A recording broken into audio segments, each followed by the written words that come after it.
Budgeting is tough, and it's the basis for really living without financial stress, is making sure you're living within your means, spending less than you make. So we've made it very, very easy. We've built a free resource for anybody to go download, okay? There's no paywall here. We want you guys to succeed. So right now, we're gonna walk you through the workbook. It's super, super simple. This may seem too simple almost, but the thing with finances is that it's usually the tough work. It's not hard work, right? But it means that you got to do it consistently. So let's walk you through the workbook and show you how easy creating a budget can be. So I've got it pulled up here on my tablet.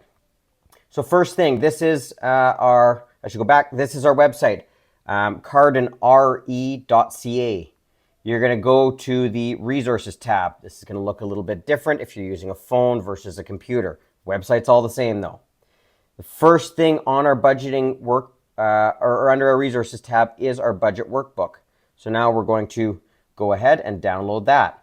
There you go. You just downloaded it for free. This is going to walk you through everything you need to do. Okay, so let's go through it here. There's some explanation. Why is this so difficult, right? Why is it important?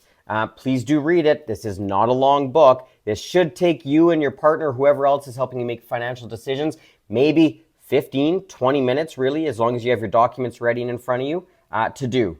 So the first thing is we need the basics, okay? So we need to figure out what is your income and what are your expenses. That's the basic information we need to build this budget. So this page goes through just some basic definitions to make sure that you understand what we're talking about when we come to the instructions. So income and expenses. Essentially what we're doing is we're asking you, pull every statement where you either get money in or deposited to, that would be a bank account, and wherever you spend money. So whether that's your bank account, credit cards, any other way that you spend money, okay? This is actually easiest to do it paper copy. Print them out, take two different colored highlighters. The first thing you're gonna do is differentiate your essential spending, which would be fuel for your car to get to work. Maybe that's a car payment, clothes, groceries, things you cannot live without, right? Another color is going to be non-essential expenses. So that's going to be the eating out, the coffees, the stuff that you don't necessarily need to live day to day. Maybe it's that shiny thing syndrome and it's the shoes, it's the clothes. Maybe that can get scaled down. Those would be your non-essential expenses.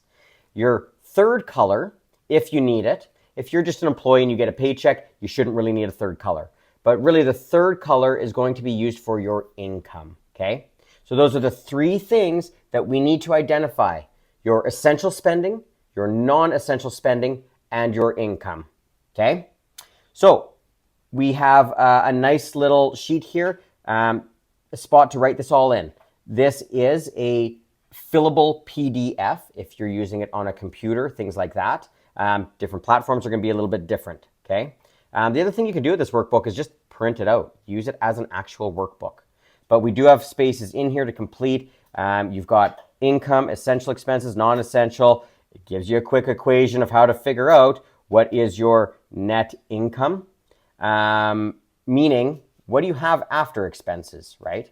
So once we've got that figured out, then we're going to talk about setting financial goals. So typically we're creating a budget because we have a bigger idea in mind. A lot of what we talk about is buying a house. So maybe it's for a down payment. Maybe it's for something different. Maybe you do live well within your means and you're very comfortable and it's time to buy that thing, truck, boat, quad, but you want to pay cash, right? So you're setting financial goals. Things are important. Maybe it's just investing, right? Buying some stocks, getting some assets to work for you. So what is that financial goal? When you set a financial goal, it's going to help you in achieving that goal because you have a very defined idea of why you're doing it. It's going to make it easy every day instead of falling into the old habits of going to McDonald's or Starbucks or Tim Hortons and buying that $3 to $6 coffee, right? It's nope, this is tied to my goal. Do I really want to make this happen? So goals are very important and it helps define how much are we saving, right? So we need to start with the end in mind. What is that goal?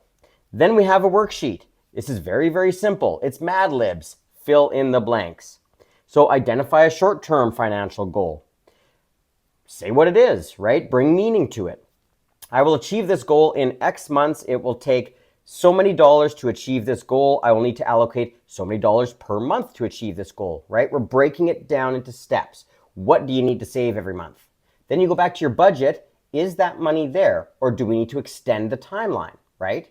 If you can only save $500 a month instead of $1,000, you're going to get to that goal in half the time. But that's okay. It's about making it realistic and work within your budget. So these are important things to know and understand. And then we have the same walk through Mad Lib style for long-term goal, right? We can have a lot of different financial goals. So this is just walking you through how to do that. Make sure to write it down, put it somewhere, remind yourself of these goals and how you're going to get there. That's essentially the basis of the budgeting. Now the workbook does go on into finding the money. So now we're going to dig deeper into the non-essential expenses, right? By now, I think you figured it out. If you took out those non-essential expenses, that would be savings, right? Money you can put towards achieving that financial goal. So again, we have it all in the workbook and very, very easy for you, right? So name the things that you've identified in those non-essentials list that maybe it surprised you. Maybe skip the dishes is on there 10 times a month, right? Maybe that's an easy one that go buy some groceries and cook at home. This is also tends to be much healthier, is the added benefit of it. So identify those items, right? Figure out how much you can save a month.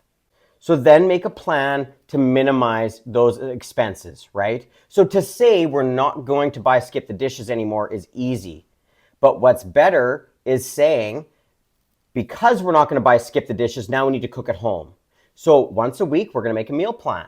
When we make a meal plan, we're going to make a grocery list.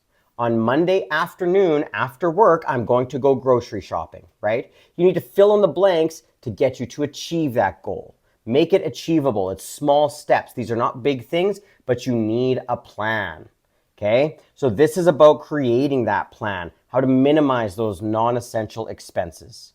And then we talk about sticking to your budget, right? Things happen in life. There's also a strategy here, a little bonus, the secret savings account. Please go download the workbook and you can find out what the secret bank account technique is. It works very, very well. My wife and I use this. So if you want to download this, again, you go to cardenre.ca. This is the basis to building a strong financial future. If you have any other questions about any of this stuff, comment below. We'll answer them.